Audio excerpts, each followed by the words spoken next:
बरे मला एक सांगा, दरवेळी आपल्या पार्टीमध्ये ह्याची काय ट्युटी असते रे? जेव्हा मागावं तेव्हा ह्याचीच बडबड ह्याचीच बडबड. अरे त्या नित्याची रम मारली नाही तर सगळ्यात तुला प्रॉब्लेम असायला पाहिजे ना. त्याचा ब्रँड आहे, तुला काय प्रॉब्लेम आहे? मित्र तो मग तू एक काम कर. मला काय बोलला नित्या माहितीये मगाशी? नित्या काय बोलला मला माहितीये मगाशी? मला आपला काय प्रॉब्लेमच नाही, नित्याचा प्रॉब्लेम आहे बघ. असं बोलला, असं बोलला. ठीक आहे ना भाई, मी काय बोलतो, ठीक आहे ना, थोडी माझ्यातली घे ना, थोडी थोडी पी घे ना भाई, एक घोट मार ना भाई, घे. अरे दे, दोस्ती आहे यार आपली. माझी आहे ना, तुझी माझी आहे ना. ठीक आहे, चल Cheers.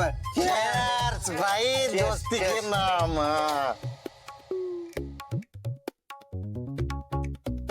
क्या बात है भाई, एक नंबर.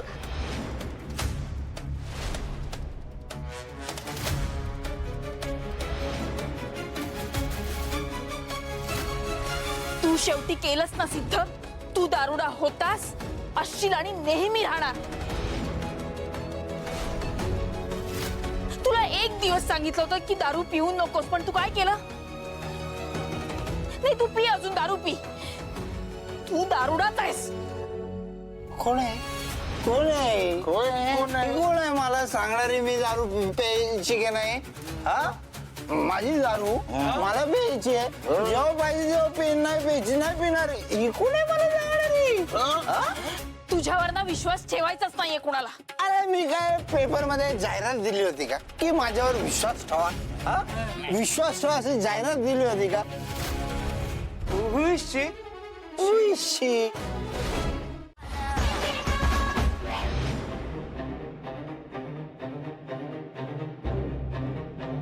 आत्या काय करताय?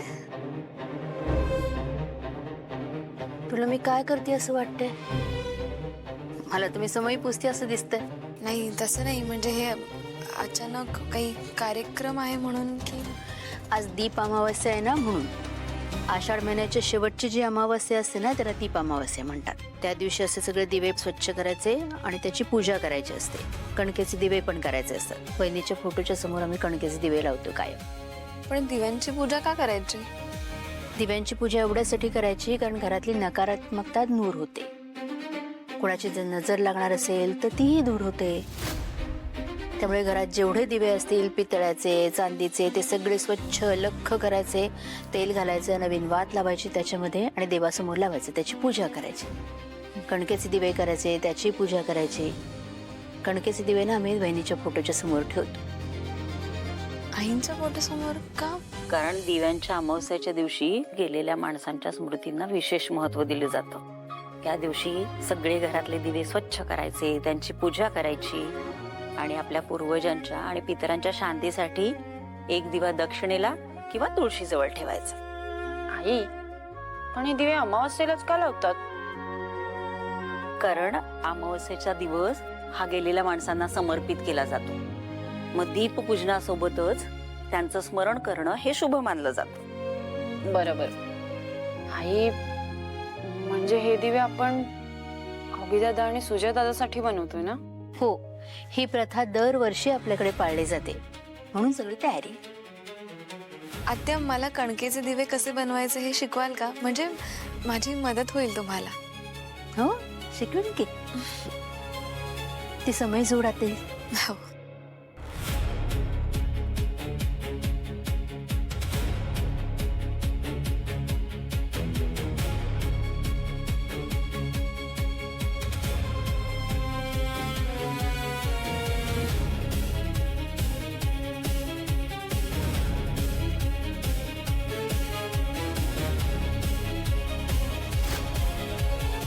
आज दीप अमावस्या.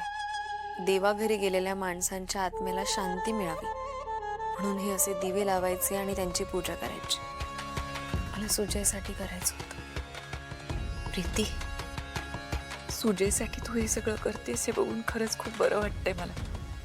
आई, सुजयच्या आत्म्याला शांती मिळावी म्हणून जे जे करावं लागेल ते सगळं करेन. पण तुम्हाला या पूजेबद्दल माहित नव्हतं का? म्हणजे तुम्ही सांगितलं नाहीत मला.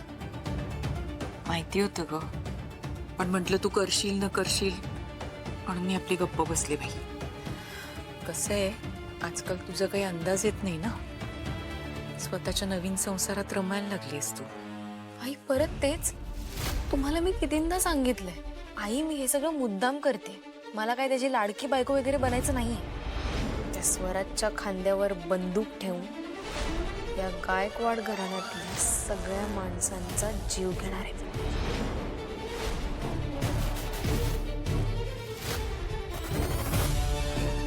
मग तो खांदा मिळवायला नको, त्यासाठीच करते मी हे सगळं. बरं चल, आता बोलत नको बसूया. कोणी येण्याच्या आत आपण दिवा लावून घेऊया.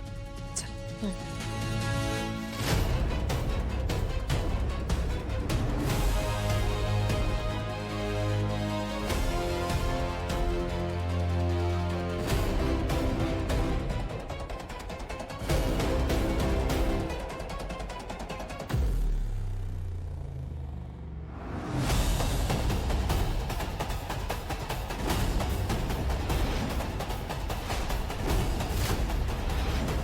प्रीती,